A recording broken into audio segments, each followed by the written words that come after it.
Hello and welcome back to session 2, part 3 of The Lies We Believe. This is Cheryl Millen, your biblical life coach and Christian life coach.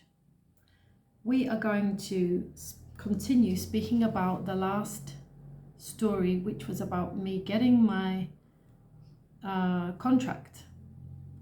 Why didn't I get a contract for the phone for so long?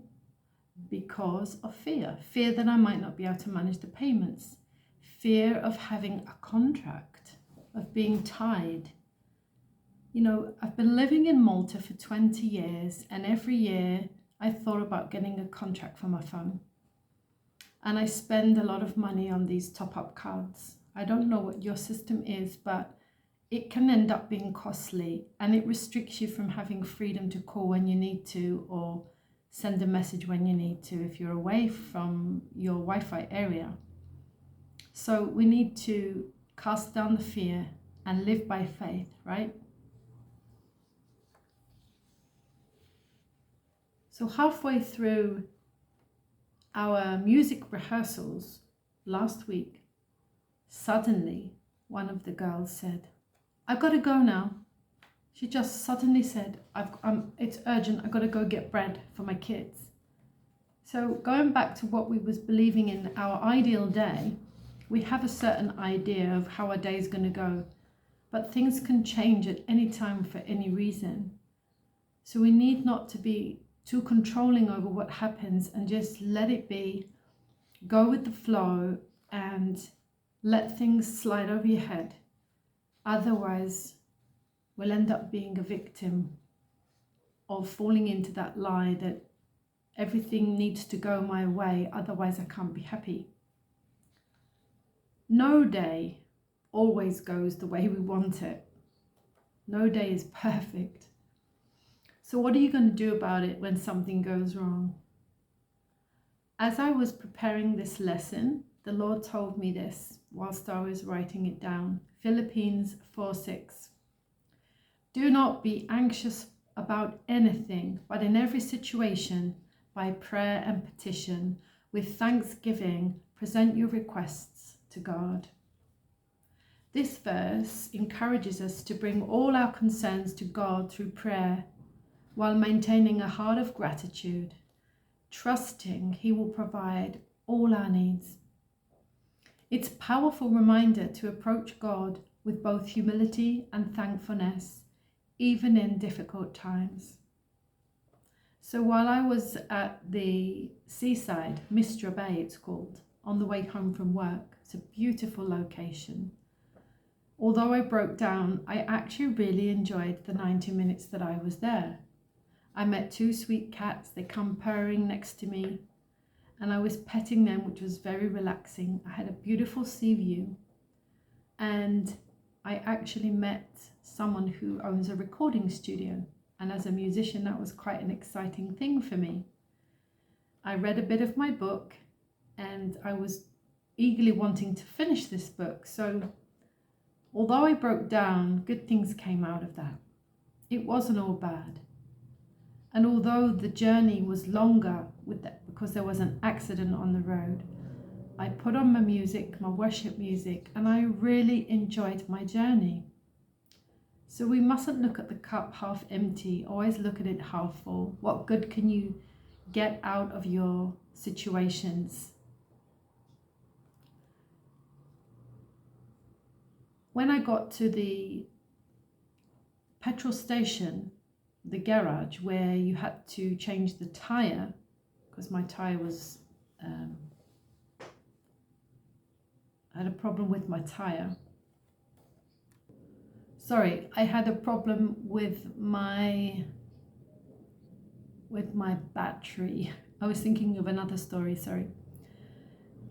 When I had a problem with this battery, they had to change the whole battery, which was quite costly. And while I was there, I said, "Oh, I've just been stuck in Mistra Bay without a drink. There's nothing there." He said, "Would you like a drink of Coke, water?" I said, "Oh, I'd love a water, please." And then I thought, you know what, I really fancy a Coke as well. So I went to go and get a Coke. When I went to pay my bill, I said, "Oh, I had a Kit Kat, I had a Coke and a water. How much do I owe you, please?" He said, nothing. It's on the house. I said, really? Oh, thank you so much. So another good thing came out of that. Blessings. I believe it's the favor of God. You know, he knows our struggles and he wants to help us.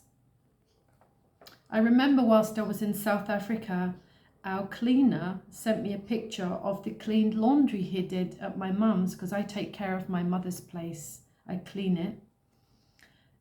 She rents it out.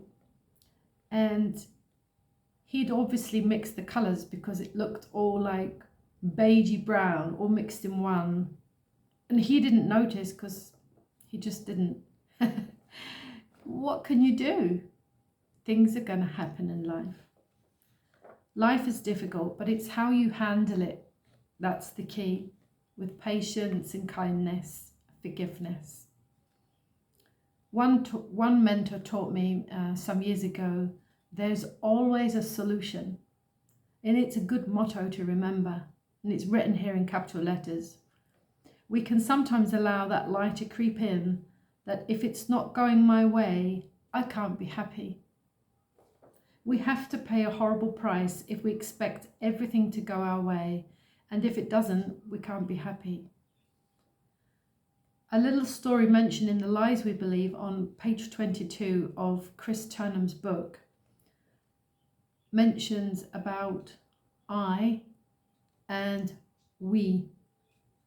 A married couple were always arguing and wanted their own way, worried always about what I wanted, not thinking about the we. So one was always saying, I need this and I need that and I want to do this. And the other one was saying, I need to do this and I'm going here and I want you to do this. They were never thinking about each other, saying we. And so they lived very separate lives. And we, as Christians, we are supposed to serve each other, right? There needs to be a compromise. We can throw a fit every time life dares not treat us like royalty. We need to try to remain, to be content despite what happens. And this verse sprung to mind as I was preparing this session, Philippians 4:7. And the peace of God, which surpasses all understanding or transcends all understanding, will guard your hearts and your minds in Christ Jesus. Philippians 4:7. This verse assures us that when we trust in God, He will provide a deep, abiding peace that goes beyond human comprehension, protecting our hearts and minds regardless of our circumstances. So we're moving on now to number 4.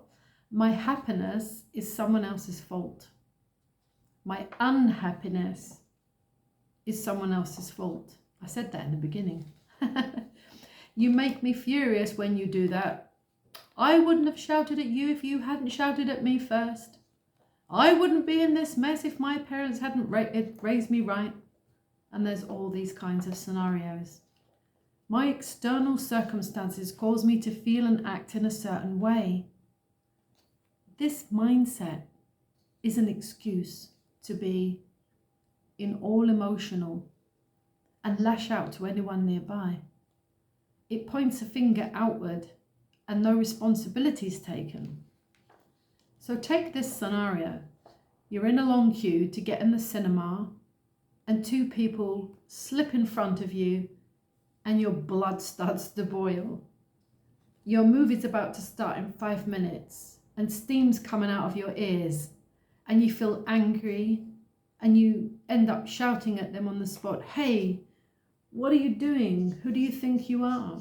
The anger rises. You're wasting time and it makes you mad. You know, psychologically healthy people, they take care of their actions and their reactions.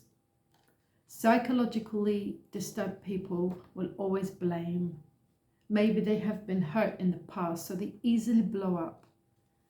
So we need to get out of the victim mindset and into a victor mindset and have patience, kindness, and love for one another.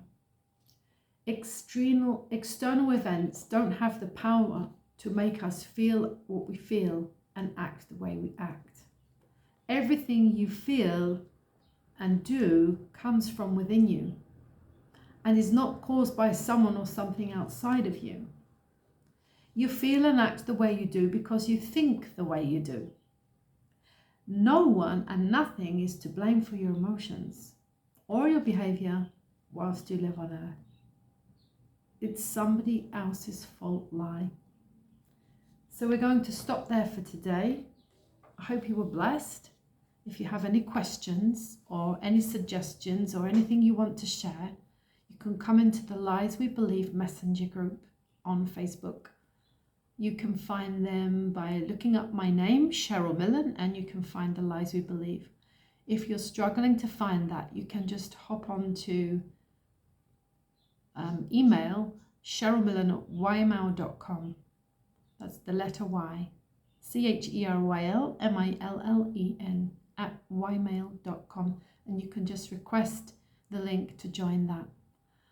Be blessed, have a great day, and I will see you on session 3. Bye for now.